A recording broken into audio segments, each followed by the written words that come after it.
Et effectivement, je rebondis sur ce que tu disais à l'instant, le travail d'équipe va être très important.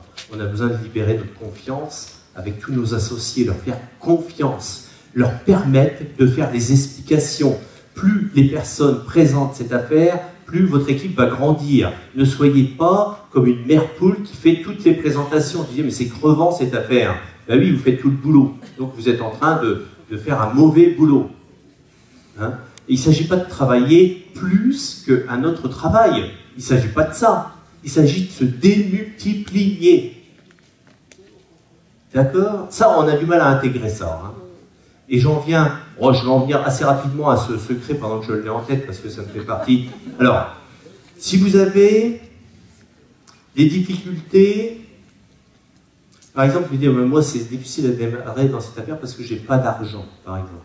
Est-ce que c'est une barrière? J'en sais rien. Il y a des personnes qui se disent, je suis célibataire et je sens que c'est plus facile en couple. Okay. Et il y a des personnes qui disent, je suis en couple, je crois que c'est plus facile si on est célibataire. Il y a des personnes qui se disent, moi j'ai pas de voiture, donc c'est un peu compliqué pour bâtir cette affaire. Il y a des personnes qui disent, je ne suis pas très bon en informatique, j'ai des gros problèmes pour bâtir cette affaire. Il y a des personnes qui se disent, moi je ne sais pas parler en public et je ne veux pas parler en public parce que je crois que j'aurai une crise cardiaque. Il y a des personnes qui disent, moi j'ai une vraie difficulté parce que je suis jeune et j'ai pas de crédibilité. Il y a des personnes qui se disent, moi je suis trop vieux finalement, et j'ai pas de crédibilité non plus. Il y a des gens qui se disent, j'arriverai jamais à travailler beaucoup, moi je suis quelqu'un qui travaille très très peu. Les gens disent qu'il faut être courageux, je suis pas très courageux. Alors, il y a d'autres difficultés que vous pouvez avoir, non? Vous avez peu de temps, hein? Vous avez des enfants, vous avez un upline automatiquement. C'est parce que vous n'avez pas été le chercher. Et il vous attend probablement. Qu'est-ce qu'on pourrait avoir comme difficulté? Je suis timide. C'est votre barrière, c'est tout ce qui vous empêche de réussir? Je parle pas russe. Je ne parle pas russe. Je ne peux pas développer en Russie. Est-ce que c'est toutes vos barrières? Dites-moi quelques barrières qui vous empêchent de gagner 5 000 € par mois. Pourquoi? Vous avez peur de téléphoner?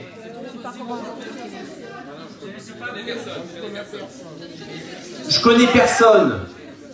Je connais personne. Retenez tout ça, hein, parce que ça va être très important maintenant. Je vais vous donner vraiment le secret et la compréhension. Je connais personne.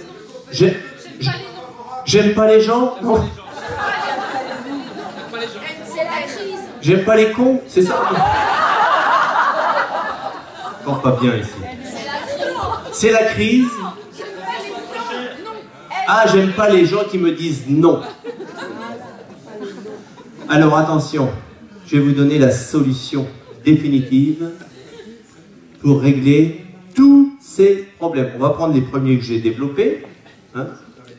Alors, les premiers que j'ai développés, c'était par exemple, je suis célibataire et je pense que c'est plus facile en couple.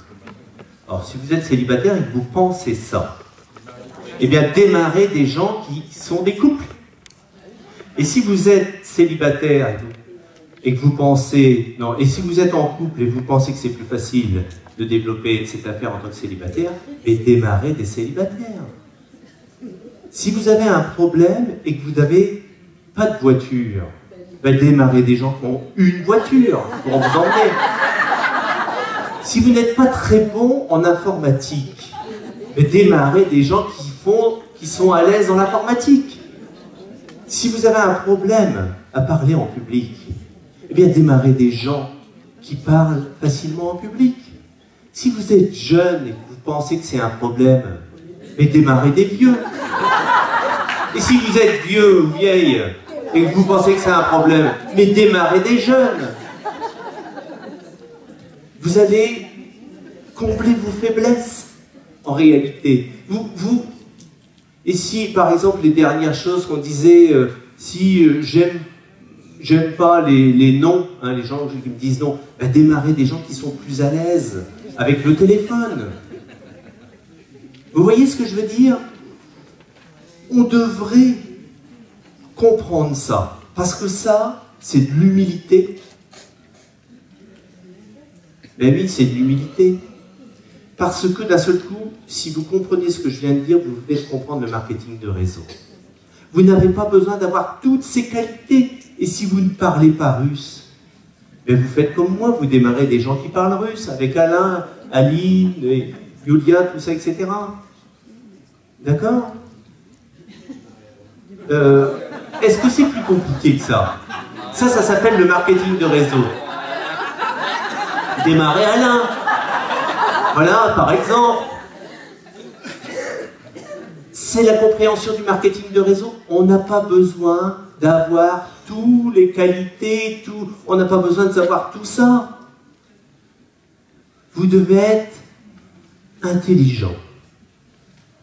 Et intelligent, c'est de s'entourer de ses faiblesses. C'est tout. C'est pas compliqué cette affaire.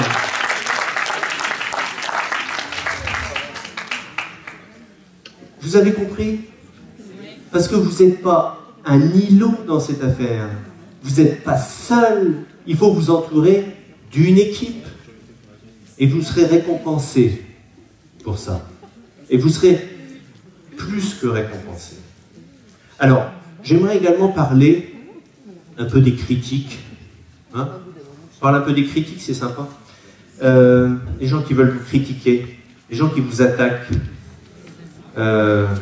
Bon, là, moi j'aime le combat.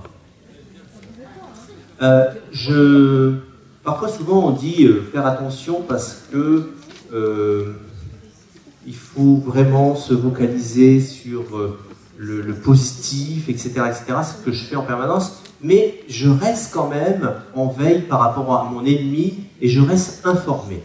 Je reste informé autour de moi et je vois le monde comment... J'ai besoin de connaître dans le pays que je vis et dans les autres pays. Donc je regarde de temps en temps ce qui se passe, les infos, machin, etc. pour voir. Mais il ne faut pas se noyer là-dedans parce que ça peut être négatif. Mais je regarde mon ennemi. Et plus je le regarde, plus je suis fort. Et plus je suis convaincu, ce que je fais, c'est extraordinaire. Parce qu'on a de leçons dans notre métier à recevoir de personne. Quand je vois ce qui se passe au niveau des entreprises, des institutions, aussi bien de la religion, etc., mais attends, c'est extraordinaire ce que nous faisons, nous. C'est extraordinaire. On nous dit toutes les dérives des entreprises. Moi, je suis, par exemple, effaré de voir dans certaines entreprises, pas tous, je pense qu'il y en a qui ont évolué, mais le management dans certaines entreprises à l'ancienne, où on pousse les gens au stress, on pousse les gens à la dépression, on pousse les gens au suicide. C'est le management qui ne va pas. Il faut changer la façon de manager une entreprise. Ils sont carrément à côté de la plaque. Des entreprises comme France Télécom ont un quota de 30 suicides par an. On les connaît parce qu'on a entendu beaucoup aux informations, mais il y a plein d'entreprises. C'est 10 000 suicides par an en France. C'est affolant. Mais oui, c'est énorme. Hein, on fait partie on est dans les hauts du pays. Mais je me dis, mais c'est incroyable. Mais évidemment, ces gens-là sont sous pression. Et le management n'est pas bon. Le nôtre est bon. Le nôtre, il est excellent. On a le management le plus responsable quelque part. Parce qu'on va encourager. Parce qu'on va édifier. Parce qu'on va donner les qualités aux gens. On va leur dire qu'on croit en eux. On va les respecter. C'est tout l'inverse qui se passe dans certaines entreprises, même des grandes entreprises de France. C'est terrible. Et pour certains d'entre vous, peut-être que vous en faites partie de certaines entreprises comme celle-ci. Et c'est malheureux, on n'est pas bien. Hein? Donc il y a besoin de changer les mentalités. On a vraiment un rôle à jouer dans cette société qui est quand même géniale. Quelle responsabilité. Moi, je ne me sens pas seul à crier ça. Je suis avec vous.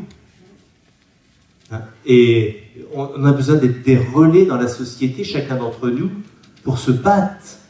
Et on voit toutes ces dérives.